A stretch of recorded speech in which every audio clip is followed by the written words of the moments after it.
number one, don't be overly formal. You want to use the same conversation style that you would use with your boss or your superior.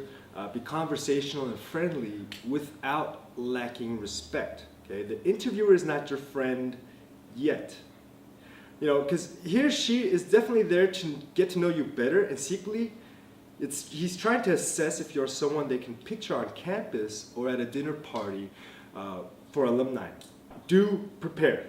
I cannot tell you how many students have come to tell me about their interview horror stories because they tried to go through their interviews on the fly. And obviously, they had disappointing results. Your answers need to be detailed and well-structured, and you need to show that you did a thorough research on the programs. Business school interviews are not the same as job interviews. For example, you have to be able to explain your job in layman's terms, meaning use more common speech rather than getting too technical, overly technical. And since we're on the subject of practice and preparation, be sure to take 2 copies of your resume, your business cards, and a pen and a pad of paper, all together in a folio. And yes, even if that specific school has read your application.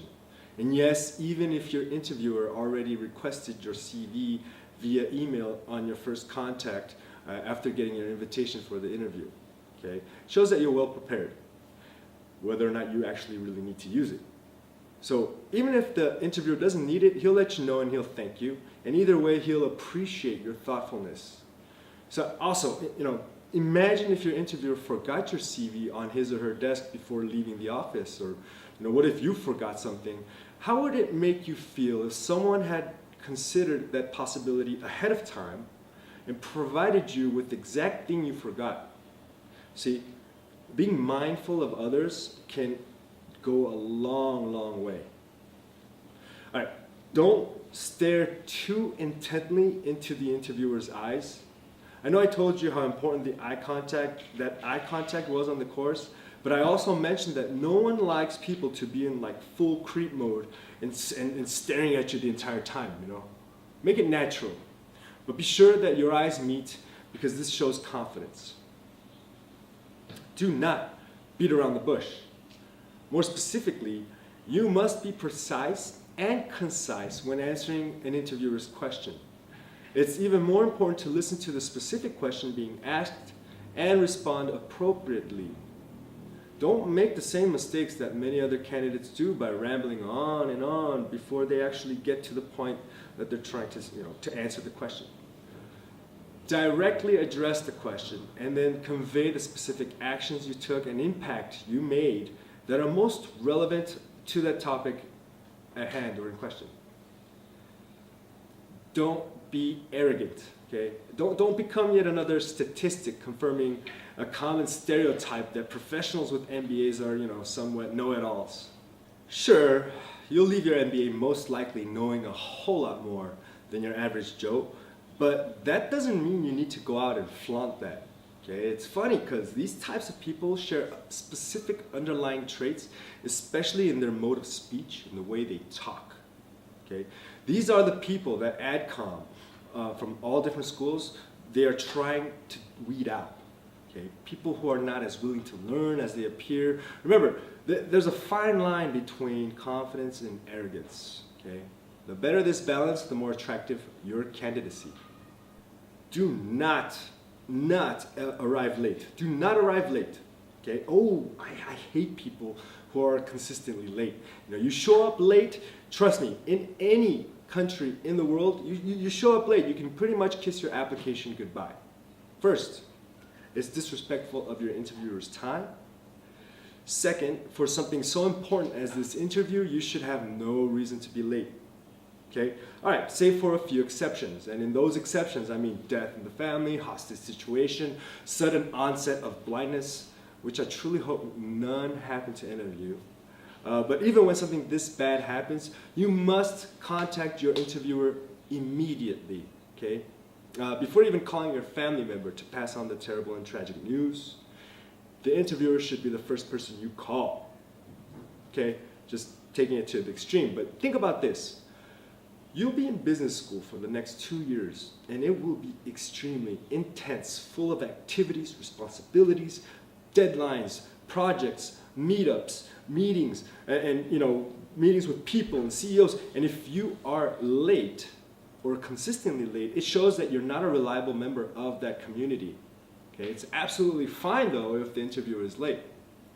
There's nothing more important on that day than this interview for you anyway. So you won't be going anywhere. Give yourself plenty of time. And I mean plenty of time. Okay? I mentioned in the course the benefits of showing up to your interview location to scope out the area, do some recon, take a military approach here. Okay? And if you don't remember, then that's the beauty of having purchased this course. You can always go back and watch all the important information I've provided for you over and over again.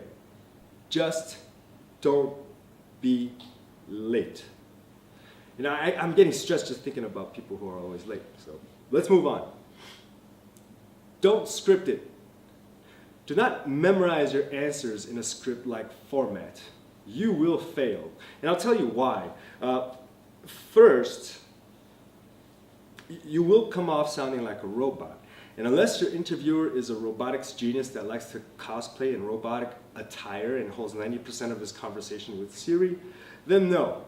He or she will definitely not appreciate your scripted answers. Okay? Furthermore, you will throw yourself into a deep hole by doing this because there will never be one specific template for a question throughout all interviewers and interviews in the world. Each and every interviewer, be it an AdCom member, second-year student, or alumni, will have his or her own questions and will ask you them in his or her own way. So if you have one templated answer for that specific question, you're screwed. Finally, interviewers can also tell that when your answers are scripted. They've been through this before. If anything, they've heard scripted answers before as well. Okay? That's why the spiderweb method is so important. You need bulleted points to mix and match and adapt your answers to any variety or version of the questions that may or may not be asked. Plus, scripted answers make you sound totally fake. Okay? Interviewers want to genuinely get to know who you are, and if you come off as someone who is reading from a mental script, it's going to be hard for them to really capture the essence of who you are, what personality you have, and the key individual aspects that will differentiate you from others. Don't overdress, okay? The interview is not a fashion show. You're not going to walk down a runway for the latest fashion trends in business. You are going to a business interview. Dress as if you would be meeting your CEO, unless he happens to be, Mike Zuckerberg. But even then, men, suit and tie, nothing flashy. No need for colorful and sparkly ties or power suits to show off how great of a professional you are. No, keep it straight and simple. The interviewer's focus should be on you and not on your attire. And women, I'm sorry, but you have it very hard. So many things to consider, like what shoes matches your purse and stuff, But the main points here are as follows. Be sure your overall look is nicely presentable. Fingers are cute and painted. Hair is not frizzy. Don't pull it back though. It gives off the impression that you're kind of tight-lipped or wound up. Relax. Look nice. You also don't need to wear a short skirt or low-cut blouse to show off your stuff because you want the interviewer looking into your beautiful eyes and respectfully considering your candidacy as a professional. Don't try to get extra bonus points by showing off too much skin. Now, sorry to the ladies who wouldn't even consider this, but I only need to state this because yes, believe it or not, it has happened before. Do not try to BS your way into an MBA by fabricating a fake enthusiasm for that school. That actually gets you in trouble later. Imagine spending 2 years of your life with someone who has absolutely nothing in common with you. Sure, in the beginning there's that adrenaline rush of the new. But as time goes by, you soon start to see differences in values, in friendships, and just simply put, you'll end up spending way too much money for something that did not add value to your life because you lied your way into that relationship or that school just because of where it stands in ranking or for its brand name. It's just not worth it.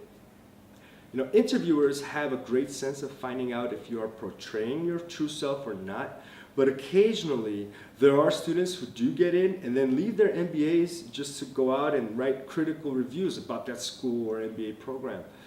They go out and say why they didn't feel it was necessary for them, but they don't acknowledge the fact that they got in by basically lying in the first place. So stupid. I mean, sure, you don't need an MBA, except just the fact that some of the most successful people in the world have one. It's okay, yeah, there are a few exceptions, but proportionately speaking, there is a greater number of successful stories from MBAs than there are from people who ventured out on their own. Now, here are some things to avoid, okay? Don't say generic stuff like, I am a hard-working, ambitious professional who sets high goals for myself and my career. Sure. You're the only one out of the thousands of applicants to that school's MBA program, right? You're the only one who is that. Is that really who you are? Okay. Find the key traits that make you different from other professionals in your environment. Be specific. Okay. Here's another question for you. And this question can help you answer different MBA-related questions, like what are your strengths? Tell me about yourself, etc. My question for you is this. Who are you really? If you had to describe yourself in 20 words or less, what would you say? Now set this answer up for someone you just met and asked you to introduce yourself in 20 words. Boom. There you go. Find that out. That's where you find your essence. Avoid talking about ranking. Okay? Don't say, I want this MBA program because of its great brand name, alumni network, and ranking. These are givens. Schools know exactly where they rank. They just don't want that to be a reason for your interest in them. Okay? Man, if a girl came up to you and said, I like you because of your high account balance, would you respect them? Or what if she said the same thing and your account balance is negative? What does that tell you about her? Same concept. Okay, schools want students who desire to cause impact on their communities and who have altruistic motives behind their pursuit for business excellence. Not just ranking and networking and brand names. Come on. Don't be superficial here. You spent your entire application journey by deeply reflecting into who you are, what really matters to you, analyzing how you've grown professionally and personally, and then you get to one of the most important parts of the application, and then you come up with a superficial statement like, oh, because the school's ranking, come on. No, list specific components of the MBA program that you like, whether it's INSEAD's dual campus option, NYU Stern's proximity to Wall Street, or Columbia's offering up-close encounters with CEOs, Duke's expertise in healthcare. Be sure you can link this up to your personal story. Okay? Don't just say, oh, it's going to be amazing to take this class. Be able to state why and how it will affect you in the short and long run. Another crude thing to say is this. This is my next natural step if I want to earn my promotion to an associate or VP position.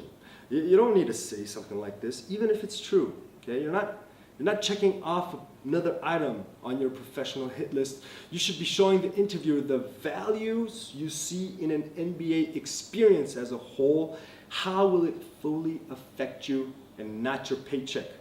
Finally, don't say you don't have any questions about the school, okay? You should always have questions. Otherwise, you come off as a know-it-all or even someone who's not truly excited about the program. Okay? Show your genuine curiosity in the school, its programs, and its people. And if you don't have any questions because you're trying to save the interviewer the trouble of explaining them to you, then look, sorry, I am sorry. Your motives, your altruism, they're mistaken here, okay? Asking the right questions was part of your entire application process, so why stop now? So that's it for the do's and don'ts video. I know it was a short one, but these are the most, I would say the key points that I wanted to address. Thanks for watching.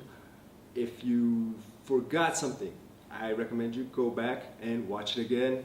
That's the beauty of this video course.